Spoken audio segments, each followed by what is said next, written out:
Boleh urunan kurban kambing. Dalam Ahkamul Udhiyah wa Dzakah dinyatakan bahwa kongsi atau gabungan beberapa orang dalam kegiatan berkurban itu ada dua. Pertama, kongsi dalam pahala.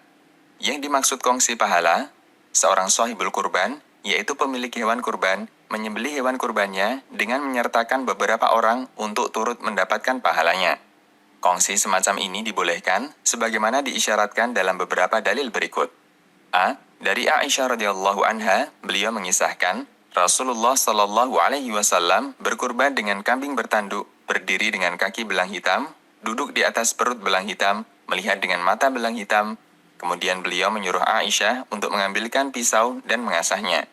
Setelah kambing beliau baringkan, beliau membaca, Bismillah, Allahumma taqabbal min Muhammad wa ali Muhammad wa min ummati Muhammad. Yang artinya, Bismillah, ya Allah, terimalah kurban dari Muhammad dan keluarga Muhammad serta dari umat Muhammad sallallahu alaihi wasallam. Hadis riwayat Muslim. B. Dari Jabir bin Abdullah radhiyallahu anhuma, bahwa beliau mengikuti salat Idul Adha bersama Nabi sallallahu alaihi wasallam di lapangan. Setelah selesai berkhutbah, beliau turun dari mimbar dan mendatangi kambing kurban beliau.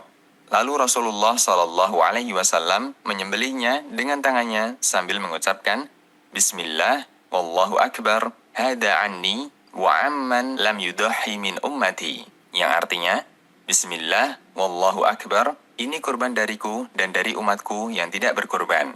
Hadis riwayat Ahmad, Abu Daud, dan disahihkan Al-Albani. Pada pernyataan di atas, Nabi Shallallahu alaihi wasallam menyertakan keluarga beliau dan umat beliau dalam pahala kurban yang beliau sembelih. Padahal saat itu, beliau hanya menyembelih kambing. Sehingga, seluruh umat beliau yang tidak mampu berkurban mendapatkan pahala dari kurban beliau. Ahkam al-Aidain fi Sunnah al-Mutahharah. Kedua, kongsi dalam kepemilikan.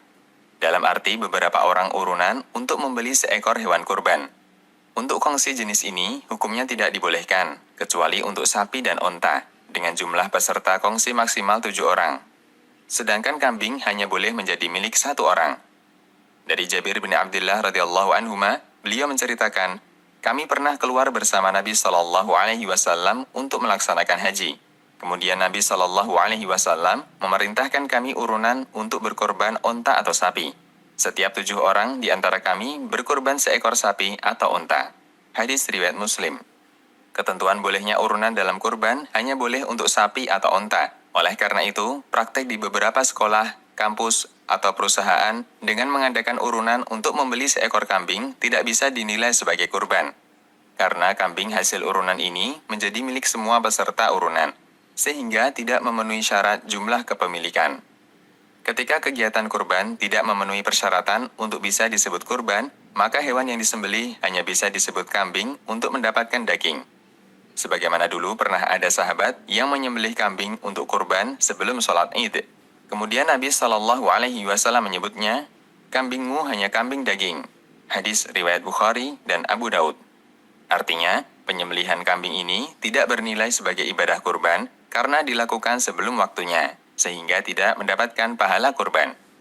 Solusi, kambing ini bisa menjadi hewan kurban jika dihadiahkan ke seseorang, baik anggota yang ikut urunan atau orang lain.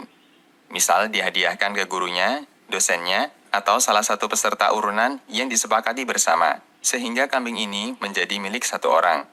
Selanjutnya, dia bisa berkorban dengan kambing itu dan boleh menyertakan orang lain untuk turut mendapatkan pahalanya. Demikian, Allahu a'lam.